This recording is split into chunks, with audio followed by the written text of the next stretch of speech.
In the quaint town of Saratoga Springs, New York, the past is a whisper that lingers in the cool evening air.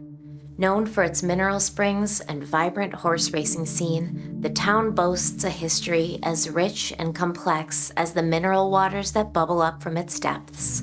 However, beneath the charming facade lies a tapestry woven with tales of mystery and the supernatural.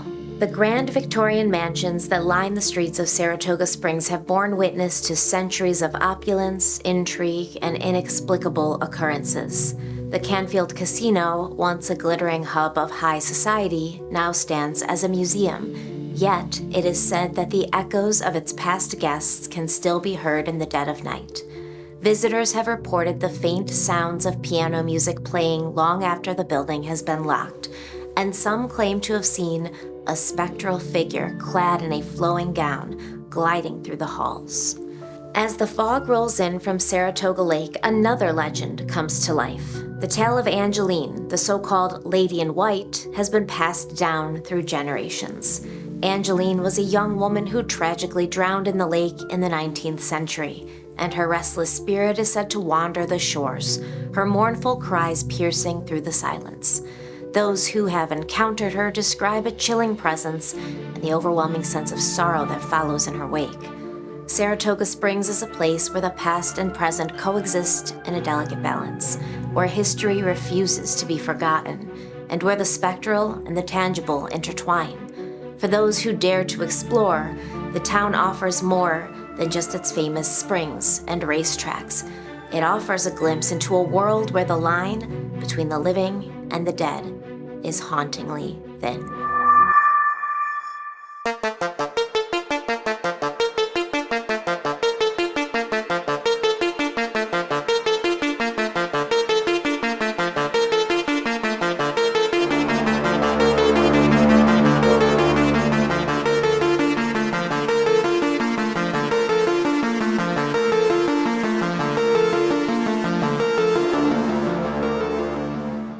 Hello everybody, welcome back to my channel and thank you for joining me for another strange and unusual video.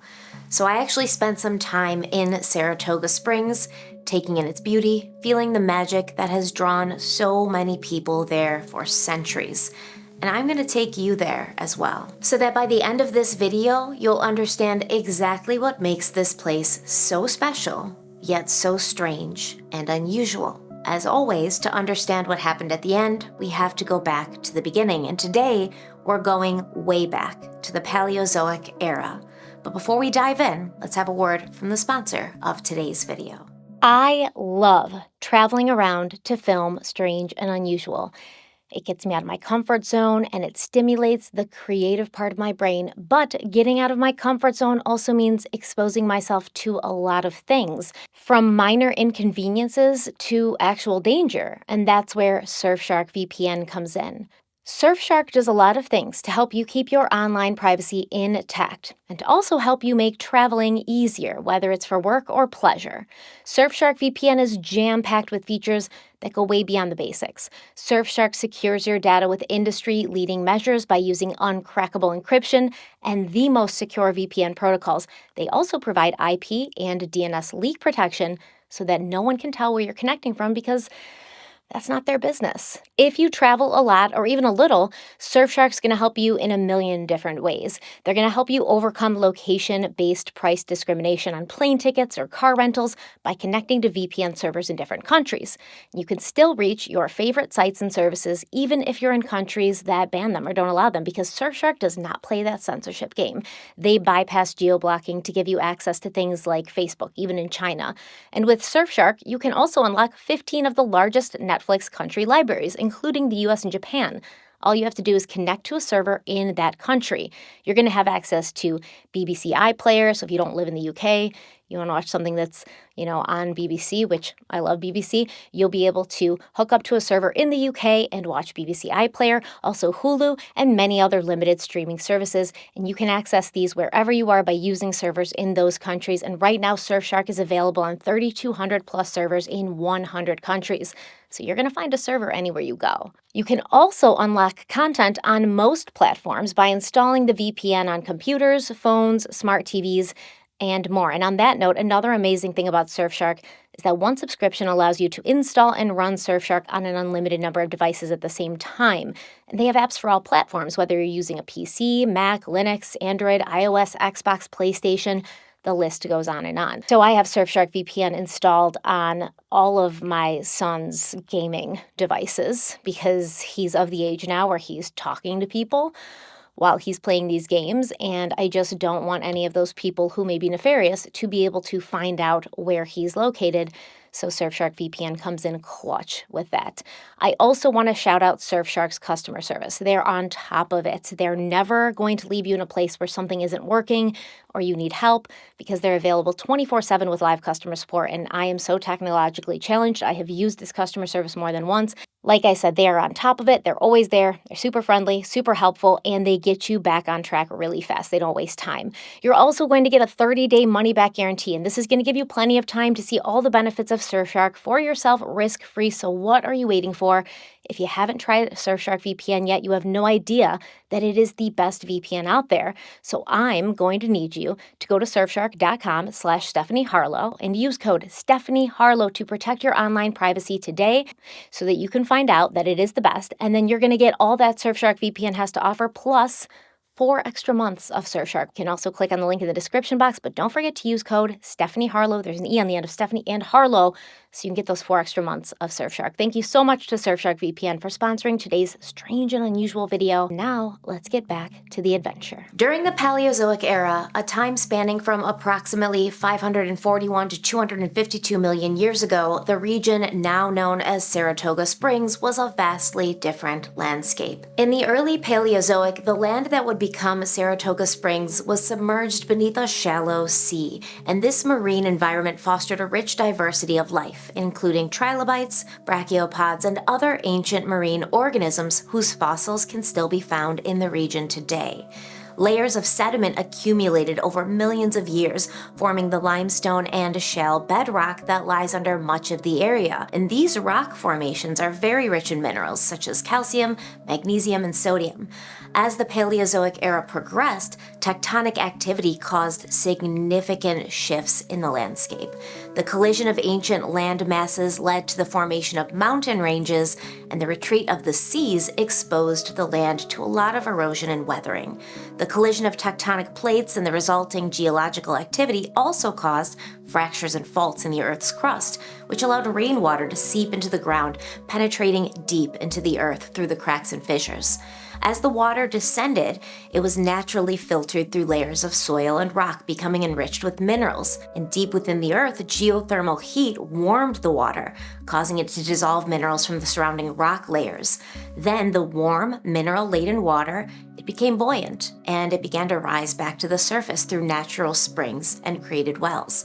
The pressure created by the geothermal heating and the weight of the overlying rock forces the water to emerge at various points all over Saratoga Springs, creating the only naturally carbonated mineral springs east of the Rocky Mountains. And there are currently 21 public mineral springs in various locations throughout the city. You can bring your own cup and try water from all 21. And each spring is said to have different healing properties and a different taste based on which gases and minerals are most dominant. Some have a more salty taste, others more metallic, and they're said to treat everything from migraines to digestive issues. And I tried some water from some of these springs, and for the most part, it wasn't pleasant. It wasn't pleasant to drink, but it's supposed to be very, very healthy for you, so hopefully it worked. And these waters would eventually turn Saratoga Springs into the country's leading spa and resort destination. But before it became a business, the restorative powers of the springs had already been noted by the area's first peoples. Saratoga Springs is located in the Hudson River Valley, 200 miles north of New York. And the first inhabitants of the Saratoga Springs area were the Mohegans, the Mohicans, and then the Mohawks. But many other tribes used the area seasonally for hunting and fishing, as the nutrient-dense water attracted plenty of wildlife. The tribes would set up camp there for a few months and use that time to stock up on food that would get them through the harsh New York winters. Evidence of the presence of indigenous peoples in the area goes back at least 12,000 years, at the time the Wisconsin ice sheet was receding at the end of the last ice age.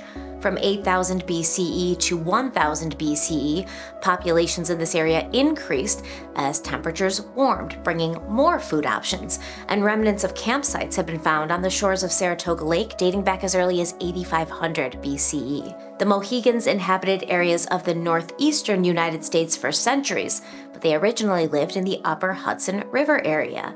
The Mohegans, referred to as people of the waters, which are never still, lived along the shores and tributaries of the upper Hudson River Valley, including the area surrounding Saratoga. Their territory at one time expanded far and wide from the southern shores of Lake Champlain to the Catskill Mountains, even including portions of Vermont and Connecticut. So they did not permanently settle in the Saratoga region, but they built camps there in the summer. Both the Mohegans and the Mohicans were part of the Algonquian language group, which included many tribes. But between 1100 and 1400 CE, the Mohawk peoples began expanding their hunting grounds into Mohican territory, causing tension between the two groups. The Mohawks were part of a different language group of indigenous people. They belonged to the Iroquoian group, which included the Seneca, Cayuga, Onondaga, and Oneida peoples. And when they began to compete with the Mohicans for resources in the Saratoga area, they would refer to the Mohican and other Algonquian people as Adirondacks, which, yes, is the name of the nearby mountain range, but actually the Mohawks meant it as a derogatory term. And it meant tree eaters, because when resources were short in the winter, the Mohicans were known to eat the bark from trees. Now, the Mohawks eventually pushed the Mohicans east out of the Mohawk Valley just before the 1500s, and the fighting and violence between these two peoples increased when the Mohawks began to cut their rivals out of the fur trade alliance with French fishermen in the St. Lawrence area. The Mohawks would push the Mohicans out of the area completely, but they would soon be facing a different kind of enemy, who at first posed as an ally. In 1609, English explorer Henry Hudson, sailing under the Dutch East India Company, navigated the long and winding river that would someday bear his name. While sailing the river, Hudson noticed the plethora of wildlife, including thousands of beavers, deer, and mink. He was especially interested in the beavers because their fur, it was used to make a type of hat that was all the fashion in Holland at that time, so capitalism, even at this early stage, was alive and thriving. The Mohicans encountered Hudson and his crew, and they traded the pelts of beavers, minks, and foxes for knives, axe, and cloth. And then Henry Hudson returned to the Netherlands and brought with him stories of a land that not only had plentiful wildlife and seemingly endless supplies of lumber, but friendly people who were willing to cooperate and trade and who would probably be easy to exploit. By the early 17th century, the Dutch had established the colony of New Netherland, which would later become the states of New York, New Jersey, Delaware, and Connecticut. And this was done with the intention of capitalizing on the North American fur trade. And the Dutch did dominate this market for a little while, but the Hudson River was a valuable and coveted asset. Not only was it the primary trade route north to Canada and west to the Great Lakes, but it also held great strategic advantage in military operations throughout the colonial era. In 1664, British warships surrounded New Amsterdam, now New York City, and demanded that the Dutch surrender their colony. And just like that, without a single shot being fired, New Netherland became New York, named after the Duke of York. It seemed like everybody was really afraid of England and their powerful military, and so most people didn't really put up much of a fight when they were surrounded by British forces. The Hudson River Valley would become a critical part of this new English colony, and they promoted settlement there through the use of land grants, which basically meant people who had close ties to the crown were given large tracts of land to encourage population growth. The land that is now known as Saratoga Springs and its surrounding areas was given to a few different wealthy individuals, including the Schuyler family, who would become in-laws to Alexander Hamilton. Actually, Peter Schuyler, grandfather of Hamilton's father-in-law and future New York State Senator Philip Schuyler, left the former colony of New Netherlands along with many other Dutch settlers when the British took over, and they moved to upstate New York to start new lives, and that is why upstate New York has a lot of Dutch people and Dutch culture. But one of the most important names in early Saratoga Springs history is that of Sir William Johnson, who arrived from Ireland in the 1730s to manage his uncle's Mohawk Valley estate. The uncle was Royal Naval Officer Peter Warren. and he'd purchased a large tract of undeveloped land on the south side of the river, which today is Florida, New York. Warren wanted his nephew to establish a settlement there, and so Johnson, along with 12 other Irish families, began to clear the land for what would be known as Warrensburg in 1738. While he was overseeing his uncle's business affairs, Johnson also began making a name of his own, starting a trading business with the Mohawk tribes. By the time Johnson made contact with the Mohawk, their numbers had drastically dwindled because of violence and infectious diseases, and Johnson took an interest in their culture, learning their language and customs and integrating himself with the indigenous tribes, who also felt that a relationship with Johnson, who was a white man, it would help their interests with the British. And I know this probably isn't super relevant to the story, but Sir William Johnson got around. Johnson was known to have taken several wives and to have fathered many children with these different women. In 1739, shortly after arriving in New York, he began a relationship with Catherine Weisenberg, a German immigrant who became Johnson's common-law wife. They had 3 children together, 2 daughters and 1 son. Now, at the same time, Johnson was carrying on a relationship with Elizabeth Brandt. This was a Mohawk woman who he would have 3 children with. It is rumored that he may have also fathered a son with Elizabeth's sister, Margaret. And apparently Johnson liked to keep it in the family because there's also reports that he might have had intimate relationships with sisters Susanna and Elizabeth Wormwood, and he shared a daughter with an Irish woman named Mary McGrath. In 1742, the Mohawk adopted Johnson into their tribe, and 17 years later, he began another common-law marriage with a Mohawk woman named Molly Brandt, who, yes, is probably Elizabeth Brandt's sister or relative of some kind.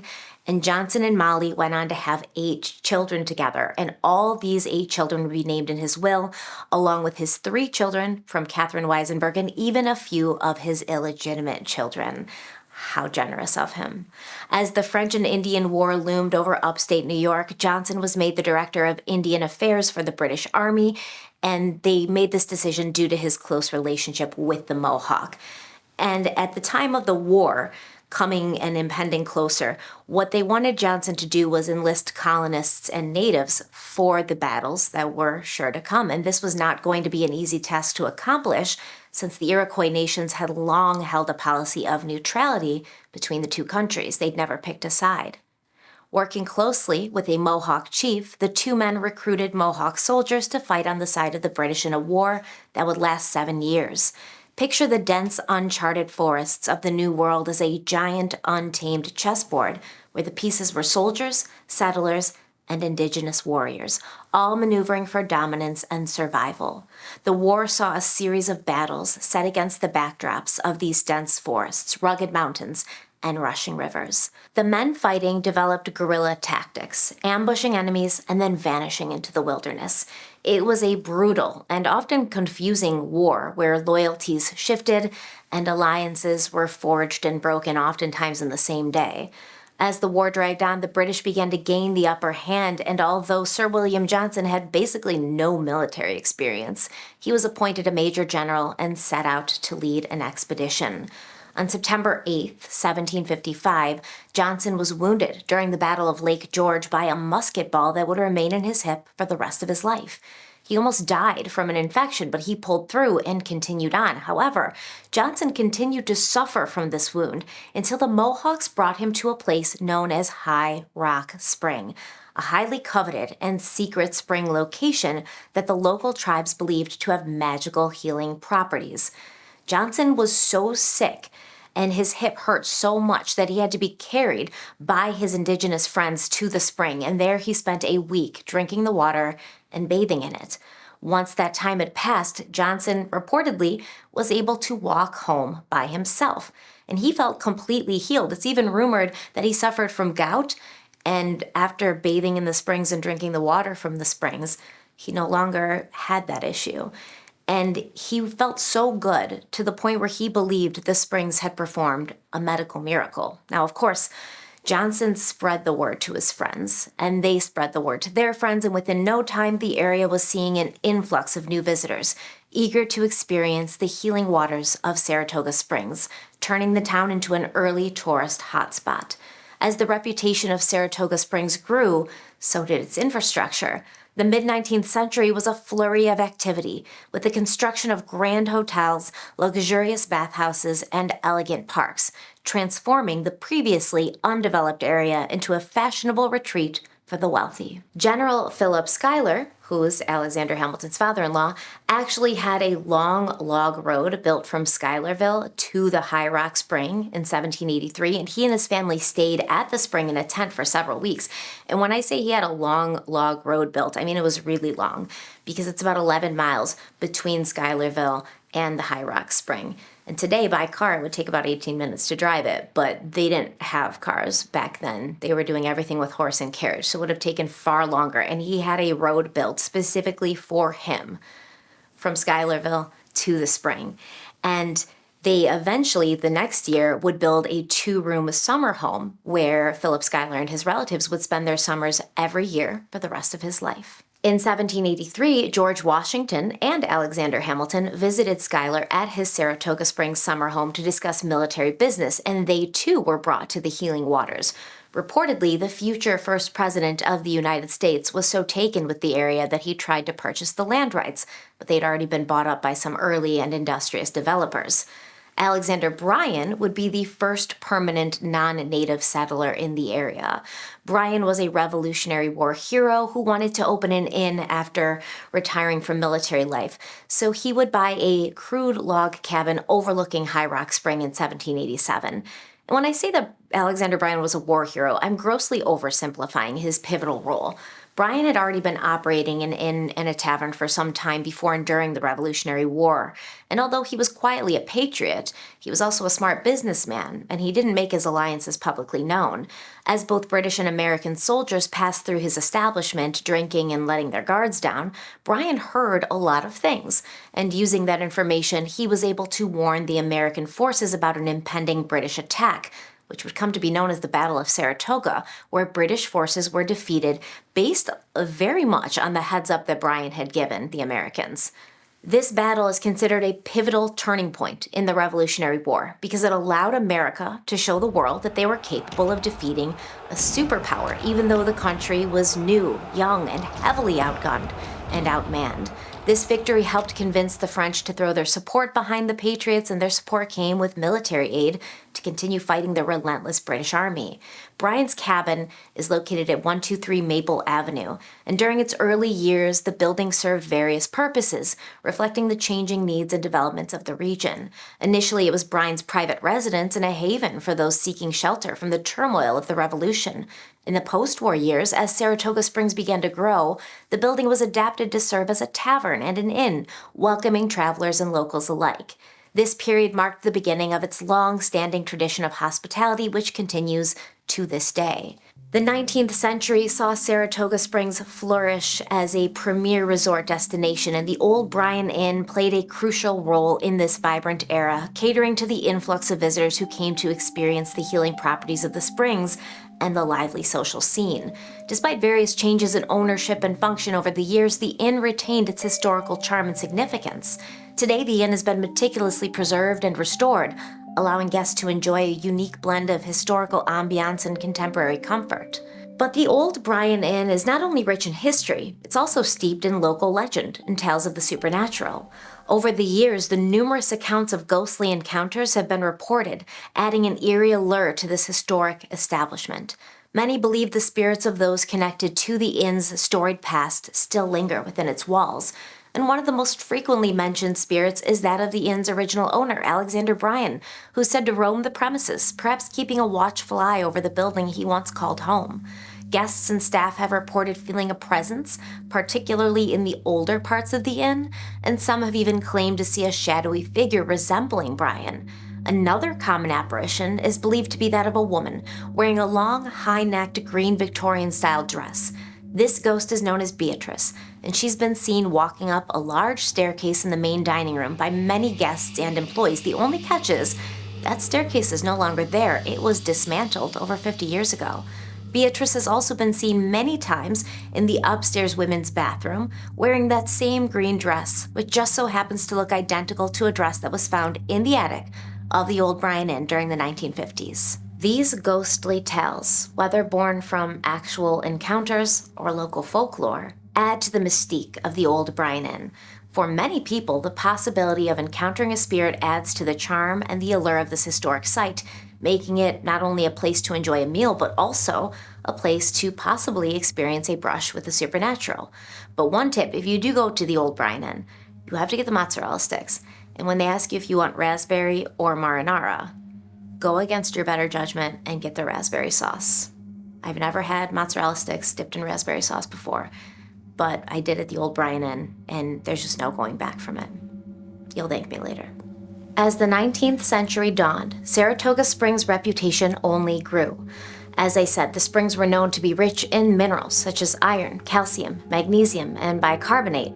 The waters were believed to cure a variety of ailments, digestive issues, skin conditions, migraines, the works.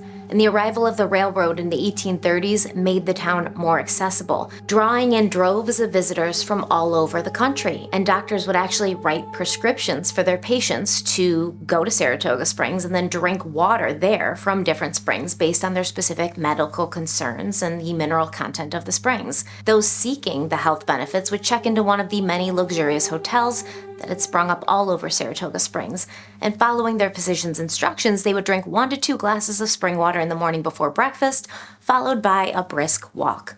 Many doctors also instructed their patients to take daily baths in the spring water, and the rest of their day would include light physical activity and mainly socialization. An article in the Brooklyn Eagle discusses the well-known sanatorium of Dr. Strong, who boasted a distinguished clientele for many years and reportedly built an enviable reputation. Now, the rates without treatment, if you just wanted to go to the sanatorium, which is different than a sanitarium, where the sanitarium would be someplace you'd go if you had a mental illness. Sanatorium is someplace you would go to convalesce, to recover from an illness. So if you wanted to go there and you weren't recovering from an illness, it would cost $12 to $25 a week, depending on the season and the room occupied. Now, the rate with treatment was from $15 to $35 a week. And for some perspective, to engage in that same treatment today would run you about $1,300 a week. By the 1870s, Saratoga Springs was the nation's top upscale resort, relying on the mineral springs, horse racing, gambling, and luxury hotels. But we cannot talk about horse racing or gambling without talking about the illustrious John Morrissey. John Morrissey would die at a fairly young age, 47. But before his untimely demise, he lived the life of 5 men, and he left his mark on Saratoga Springs forever. John Morrissey, also known as Old Smoke, was a man whose life epitomized the rough and tumble world of 19th century America. Born on February 12, 1831 in Templemore, County Tipperary, Ireland, Morrissey's life journey took him from the impoverished streets of New York City to the glittering halls of Congress, with stops as a bare-knuckle boxer, gambler, and casino owner along the way. His story is a vivid tableau of the American dream in its most unvarnished form. Morrissey immigrated to the United States with his family during the Great Potato Famine of the 1840s, which resulted in the starvation deaths of roughly 1 million Irish people, with at least another million forced to leave their homeland. John Morrissey, his parents, and his 7 sisters were in that latter group, and they settled in Troy, New York, outside of Albany. By the age of 12, John was working in a wallpaper factory, but young John Morrissey found himself quickly drawn into the gritty world of the docks and the gangs that controlled them. By his late teen years, Morrissey's commanding presence, physical prowess, and willingness to fight earned him a reputation as the best fighting man in the area. Morrissey was a well-known brawler in the tough neighborhoods of Troy and in New York City, and by 1848, Morrissey was the kingpin of the downtown gang in Troy. And that same year, he moved to New York City to work as a dockhand on a steamer running between Albany and the city. In 1849, he married Sarah Smith, the highly educated and intelligent daughter of the ship's captain. Now, it's said that Sarah was a karmic match for John Morrissey. She accepted his desire to brawl and to fight, but also pushed him to be better and encouraged him to focus on personal and business growth.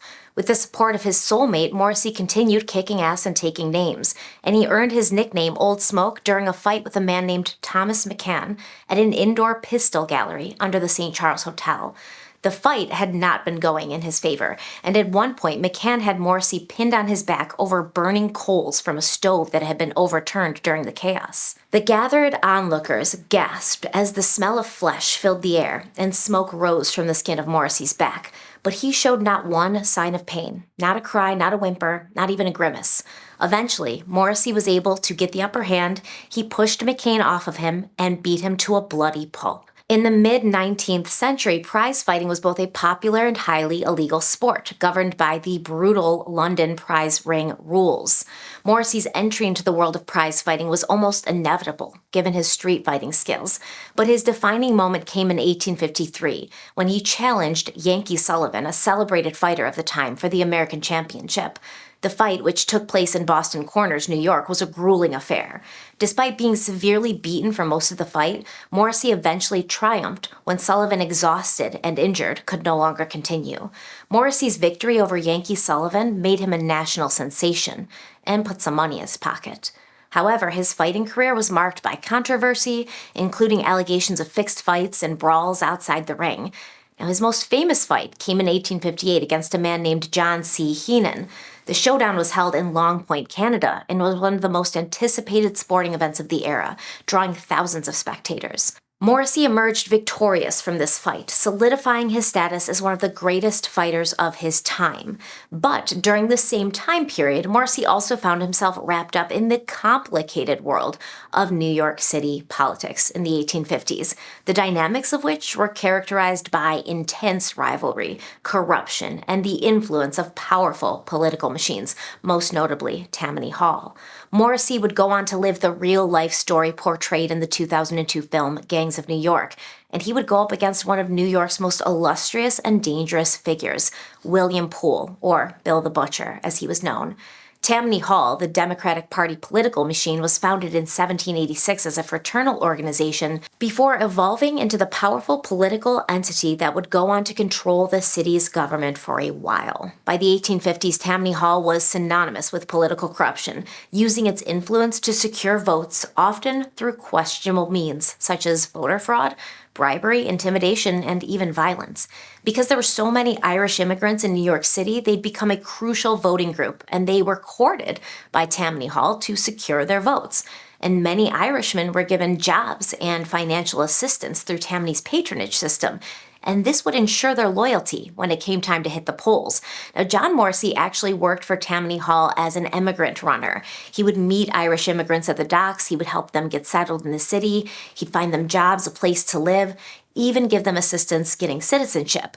And all these grateful people had to do in return was vote for Tammany political candidates. Broad-shouldered and no-nonsense, Morrissey also worked as something called a shoulder hitter, and this was a person who physically protected Tammany Hall voters from rival gangs and politicians when they went to the polls to vote.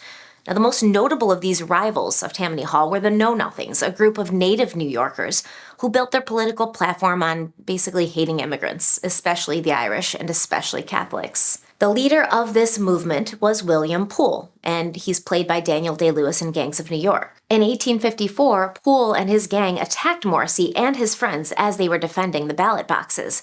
The hatred between Bill the Butcher and John Morrissey was not limited to differing political beliefs, because as a fighter himself, Poole had lost a lot of money when he'd bet against Morrissey during the huge fight against Yankee Sullivan. And the one time Poole and Morrissey had gone up against each other in a fight in July of 1854, it had not ended well.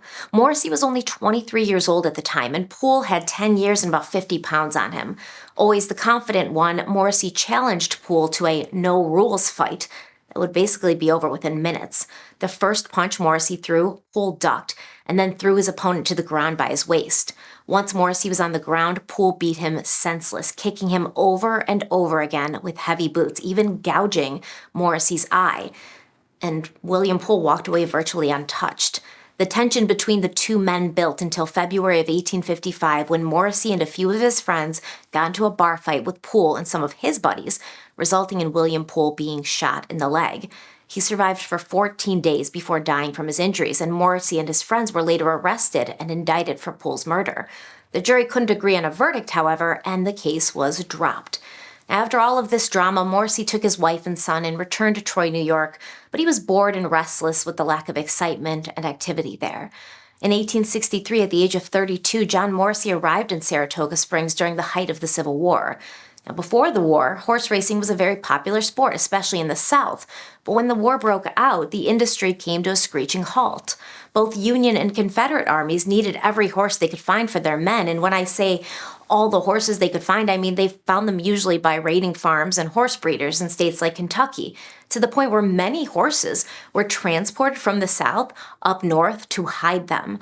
But in a few states like New York, there was still a demand for a return of the horse race. And so John Morrissey, seeing Saratoga Springs transforming into a tourist hotspot, decided to build a racetrack there within walking distance of the scores of towering Victorian mansions built by the wealthy to act as their summer cottages. Cornelius Vanderbilt spent 4 to 6 weeks in Saratoga Springs every summer, along with other businessmen and important political figures who continued building their empires even while on vacation.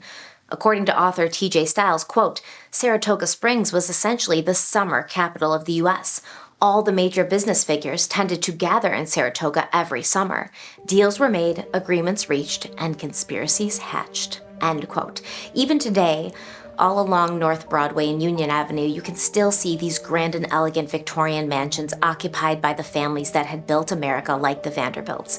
With their wraparound porches, majestic towers, stunning gardens, it's not hard to understand why the Victorian mansions of Saratoga Springs are more than just architectural landmarks. They're a window into the town's illustrious past.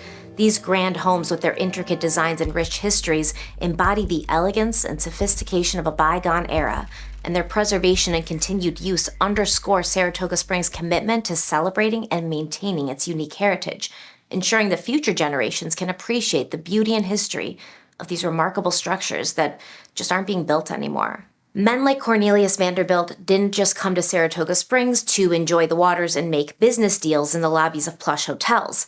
Vanderbilt and his wealthy friends also liked to watch the horse races and play cards, and John Morrissey made sure that these entertaining pastimes were readily available. The Saratoga Race Course was established by Morrissey in 1863, and the inaugural meeting was held in August of that year, making the track the oldest continuously operating sports venue of any kind in the United States. More than 5,000 people came to watch and bet on the first 8 races on August 3, 1863.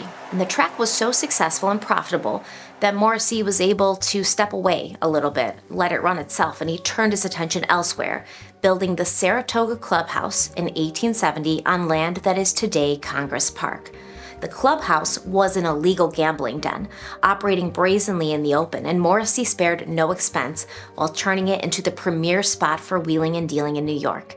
He hired the Herder Brothers, a furniture design company in New York City who had designed furniture for the White House that same year that they worked in the clubhouse, and Morrissey tried to keep the goings-on at the establishment a secret, and that first season he sold memberships to 200 men for $250 a pop, which would be about $6,000 today. Which is still cheap considering how much it costs to join these private clubs usually.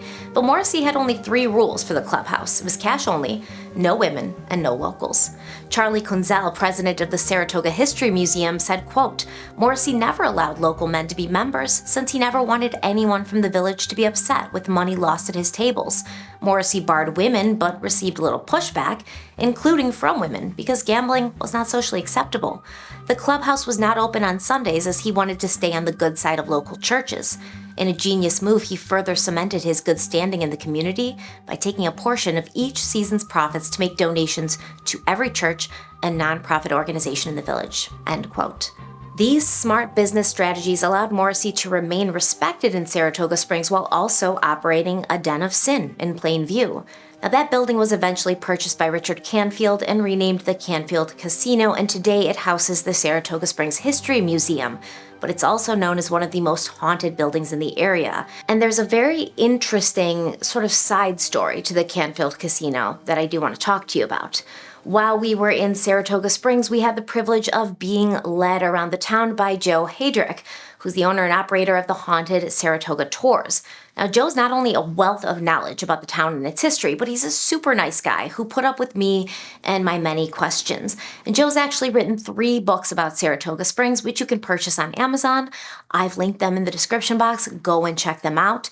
But on the night of our tour, after the sun had gone down and the lights of Congress Park glimmered off the many fountains and ponds, Joe led me to a seemingly innocuous L-shaped stone overlooking the Italian gardens of the Canfield Casino.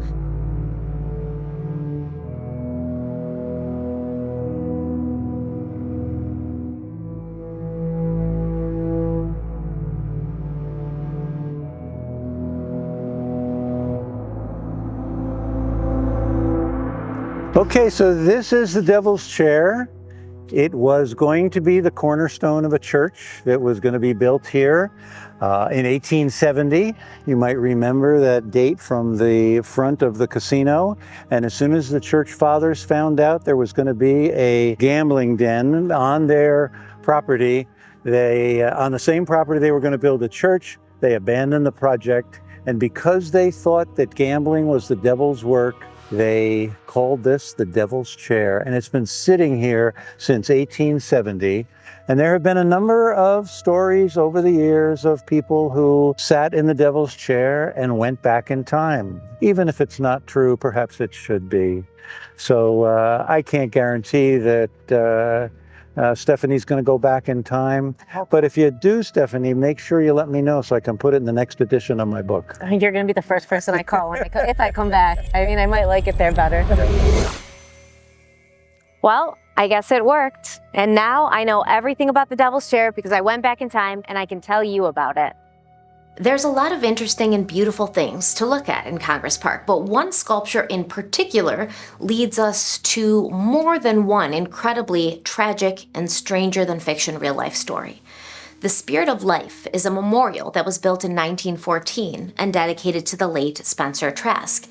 Spencer Trask was born in Brooklyn, New York in 1844, and after graduating from Princeton University, he joined his uncle's Wall Street banking firm, starting his journey towards becoming a successful financial investor and eventually a well-known philanthropist. One fateful night in 1873, Spencer and his best friend, George Foster Peabody, were introduced to a young woman named Katrina Nichols, and they were both smitten with her immediately. It's not hard to understand why. Katrina was pretty, vibrant, smart, well-read, very spiritually connected. She had deep thoughts, and even though she came from money and would marry into the Trask family fortune, she spent a lot of time contemplating the plight of the less fortunate and wondering what the moral implications were for some people having so much and others having nothing.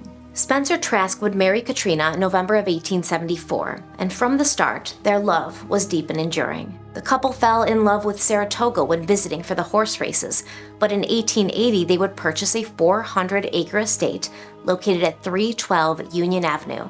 And this was meant to be a fresh start after a staggering tragedy. Katrina and Spencer had welcomed a son into the world 5 years prior, but sadly, that child would die of meningitis just before his 5th birthday. Spencer hoped that whisking Katrina away to a country estate would help her heal from the loss, and they would eventually call their estate Yaddo. Now, this was one of my favorite places to visit in Saratoga Springs, and I could immediately sense the peace that I hope Katrina Trask found there. I'm going to talk about Yaddo more in a bit, but we have to return to the Trask family because their season of struggle was not even close to being over after losing their first son. The Trasks would have 2 more children, Christina and Spencer, and for a short time the family lived happily on their beautiful estate. But then, in 1888, Katrina, the mother, contracted diphtheria, and her doctor informed Spencer and the children that she was not going to make it. As Katrina grew weaker, her 2 children came in to say their goodbyes and give her one last kiss before being ushered out of the room. Katrina fell into a coma, and when she woke, she found that both of her children were dead. They had fallen ill from diphtheria after saying their goodbyes to their mother, and Christina and Spencer passed away within days of each other. In 1889, Katrina and Spencer gave birth to another daughter who would be named after her mother, but that child died just 3 days after her birth, leaving the couple shattered and childless. The love that Spencer and Katrina shared for each other and for their children continued on, however, and it can be seen everywhere in the gardens at Yaddo. As you approach the rose garden, you can see the initials ST and KT carved into the glazed terracotta of the entrance gate. 4 Italian marble statues are stationed on the eastern edge of the garden, representing the seasons of the year, and possibly the seasons of life, maybe standing as a reminder that all things change and this too shall pass. In a nearby clearing, a statue of a young child stands with his arms reaching out for the sky. Now, this statue is known as Crystalline, and it was sculpted in 1900 as a memorial to the Trask children. Crystalline is actually a combination of the names Christina and Alan. Alan was the first Trask son, and the white myrtle planted at the base of the statue represents the innocence of childhood. Each of the Trask children's names are carved into the side of its base. In 1890, just a year after losing their 4th child, the Trask estate, Yaddo, burned down, and some might feel that this would be enough to break anyone, but Spencer and especially Katrina continued pushing forward. Katrina was a poet, and she was very passionate about the arts and about self-expression. In 1893, a new mansion was built, and in the great hall above the fireplace, the Trasks had a mosaic painted of a phoenix rising from the ashes, with Latin words inscribed beneath it, reading, "Unconquered by flame, Yaddo is reborn for peace." Katrina made her home a home for all artists and creative thinkers, inviting the great minds of the day to come visit, sit with her, talk, and be inspired by the great natural beauty that surrounded them.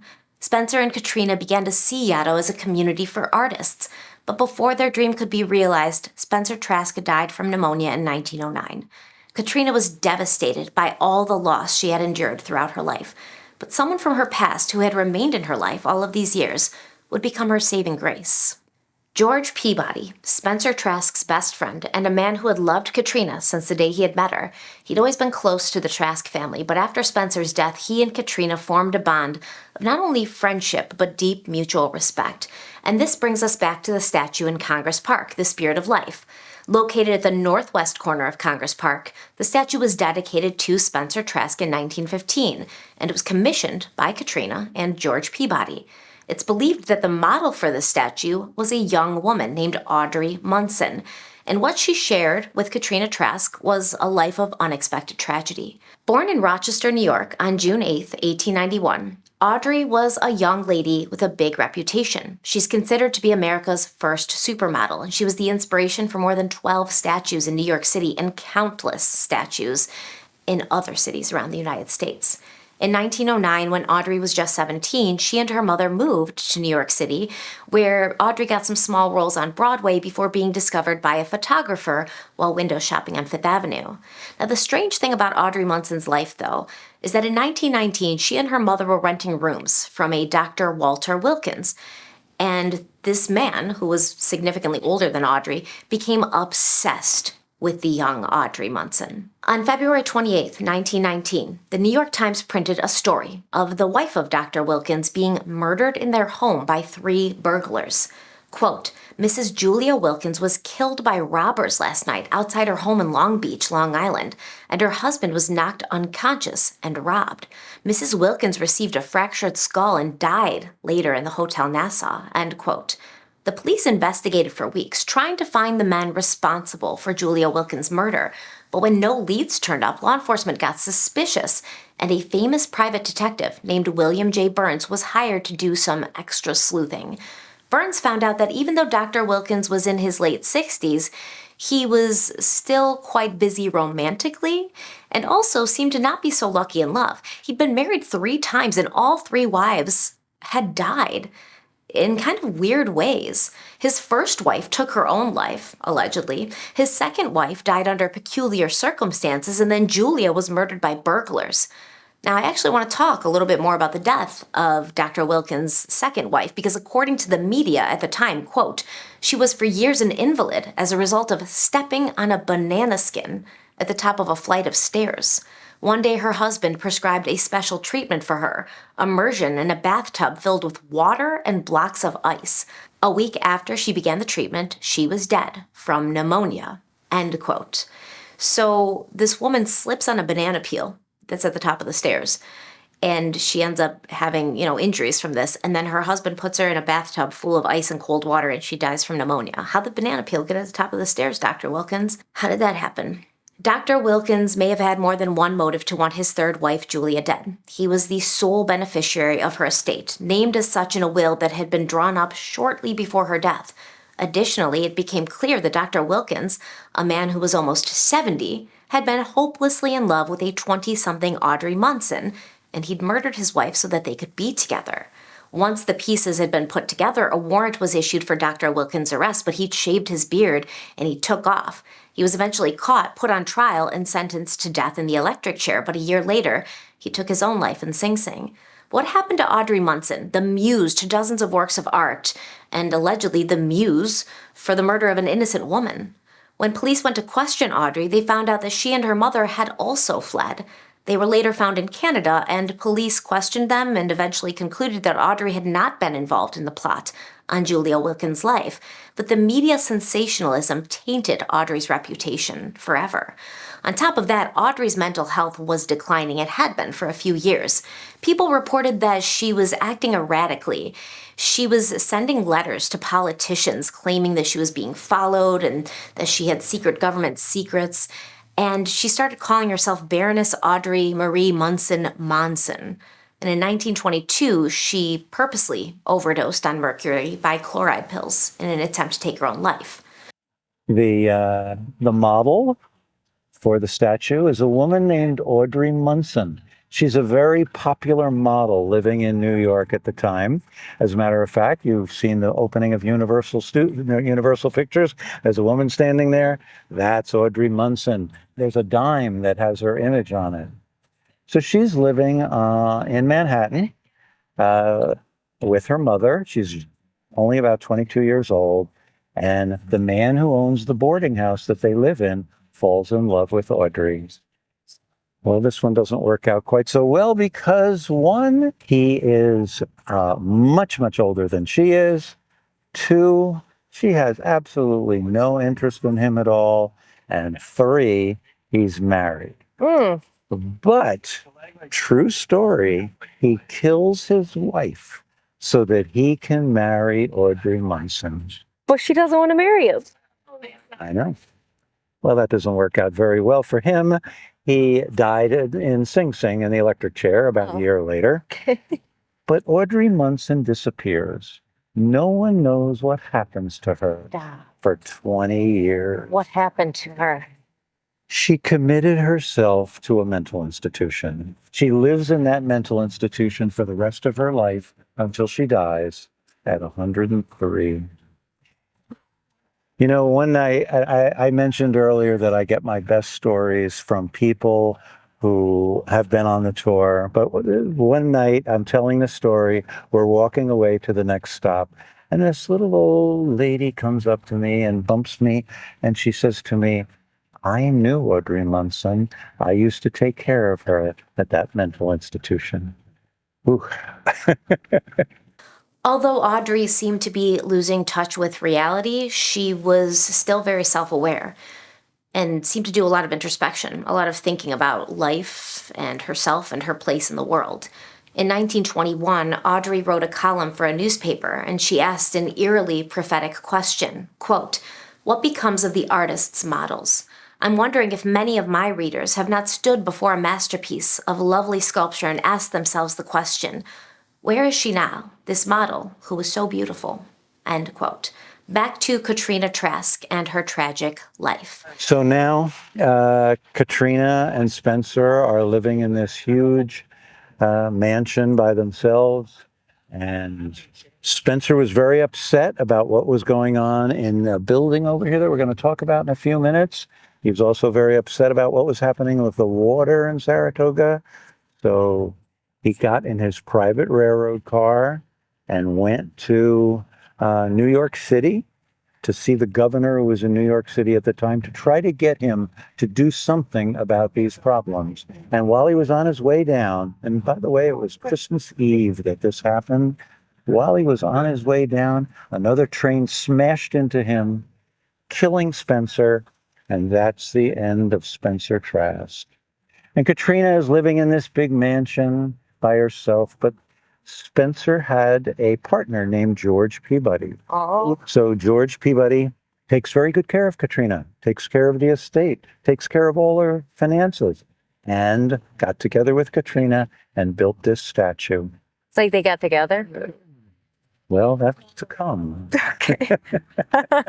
They're working together, and eventually he falls in love with Katrina.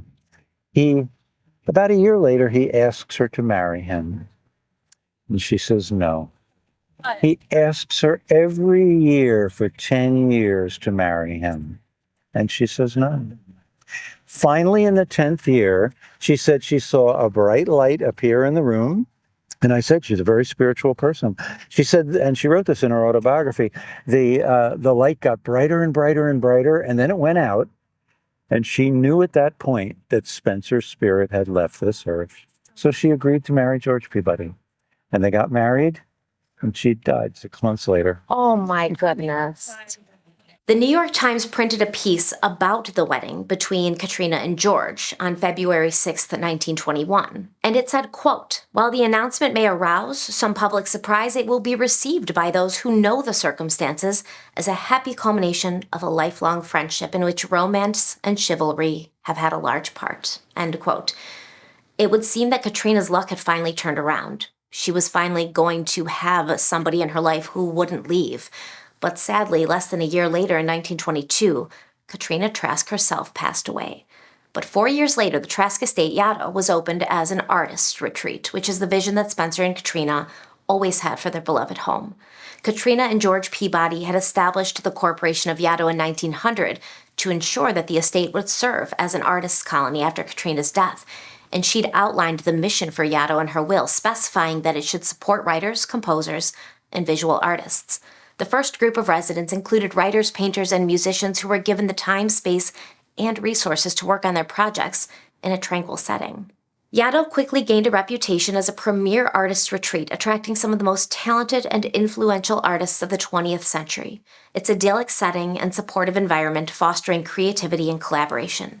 Residents, known as Yaddo Fellows, benefited from the solitude and focus provided by their stays, often producing significant works during their time at Yaddo. Over the decades, Yaddo's hosted an impressive roster of artists, including writers like Sylvia Plath and Truman Capote, who wrote a portion of In Cold Blood there. And today, Yaddo continues to be a vital and vibrant artist community. It has adapted to changing times while maintaining its core mission of supporting artists. The estate spans 400 acres and includes the main mansion, studios, and various other buildings that provide workspace and accommodation for residents. Yaddo stands as a testament to the vision of Spencer and Katrina Trask, who transformed personal tragedy into a lasting legacy of artistic support and achievement. And before I leave you today, we have one more location to visit in Saratoga Springs. Skidmore College is a private liberal arts college known for its innovative curriculum, vibrant arts programs, and strong emphasis on creative thinking. Founded in 1903, Skidmore has grown from a small women's college to a co-educational institution with a diverse student body and a wide range of academic offerings. But like most places in Saratoga Springs, Skidmore has many incidents that are bizarre and downright spooky sometimes. In 1966, a group of girls living in West Hall at 75 Spring Street decided to try and summon the spirit of a ghostly woman that they claimed they'd been seeing in one of their rooms. They'd just returned from the dining hall when one student entered her room and turned on the lights to see a young woman with long brown hair sitting at her dressing table. The spectral figure quickly stood and then vanished, shocking the student, who ran to tell her dormmates and friends. No one really believed her at first. They didn't think she'd seen anything. Maybe she had an overreactive imagination. Maybe she was just playing a joke on them. And a few days later, all the women went home for spring break. But one student returned from spring break with a Ouija board, and they all gathered in the room where the long brown-haired ghost had allegedly been seen. Now, according to the story, as soon as the girls touched their hands to the board, the pointer began to spin wildly and then spelled out the words, "I was killed in this room. He was waiting for me when I returned from work at the casino. He strangled me and then pulled my body into the closet where he bricked it up behind the wall."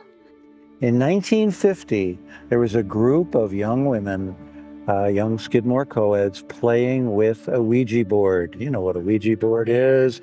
That device that goes around the board, and it started to spell out, "He killed me and hid me in the closet." So after the Ouija board they spelled that out, they folded up that board, they threw it back in the closet where they got it from, and they never touched it again. Obviously, time passed, and the girls involved with this incident, they forgot about it or they wrote it off as spooky fun. But 2 years later, one of them spoke to the Saratoga Springs chief of police for a paper she was working on, and she brought up the Ouija board message in the incident. The chief of police was also curious to see if there were any unsolved murders at 75 Spring Street, and so he looked through the records of the building and discovered that there had in fact been bones found bricked up behind a wall in the closet of that exact dorm room where these girls had received their Ouija board message. In 1970, Skidmore College moved its campus and most of its dorms from downtown Saratoga Springs to North Broadway. And David Pitkin, author of Saratoga County Ghosts, he says that before the co-eds departed, several ghost stories were reported.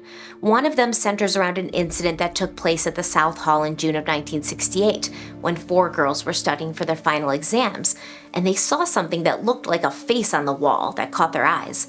As they focused on the strange apparition, they could suddenly hear the sound of a baby crying. This shocked them. All 4 girls ran from the room in fear. A Protestant chaplain named Tom Davis talked to these students after the incident, and he remembered that the building that had housed the South Hall had operated as a convent before the college had purchased it in the 20s. Davis believed that the building could be haunted by ghosts of the Catholic variety, and so he called in a priest to perform a blessing, a minor exorcism basically. Pitkin says, quote, "That seemed to have ended the matter. However, an employee of the college explored the building 2 years after Skidmore moved out. She heard organ music in the cellar, but there was no organ in the building and there may never have been one. What spiritual energies did the nuns leave behind?" End quote. And that's the thing, Saratoga Springs has an energy to it, a magic in the air, like a constant, invisible presence. The city actually sits on a large fault line, unseen beneath your feet, but not unfelt. It is said that fault lines exude this wild, untamed energy that can cause a variety of physical feelings in your body. It could cause a change in temperature or a tingle that starts in your feet and rises up through your legs and into the rest of your body. Some especially sensitive individuals report feeling dizzy or unsteady on their feet their first day or so in Saratoga Springs. Others report having headaches or nausea. As the sun sets behind the Adirondack Mountains and the lights of Saratoga Springs begin to flicker on, the whispers of the past grow louder, and the spirits of those who walked those streets so long ago seem to stir. From the ghostly echoes in the grand halls of the Victorian mansions to the eerie silence of Yaddo's gardens at twilight, Saratoga Springs is a town where history and mystery intertwine. Each story adds another layer to the rich tapestry of this historic town, making it a haven not just for history buffs and racing fans, but also for those who seek the thrill of the unknown. So, as you explore the charming streets and historic landmarks, remember to keep your eyes open and your senses sharp.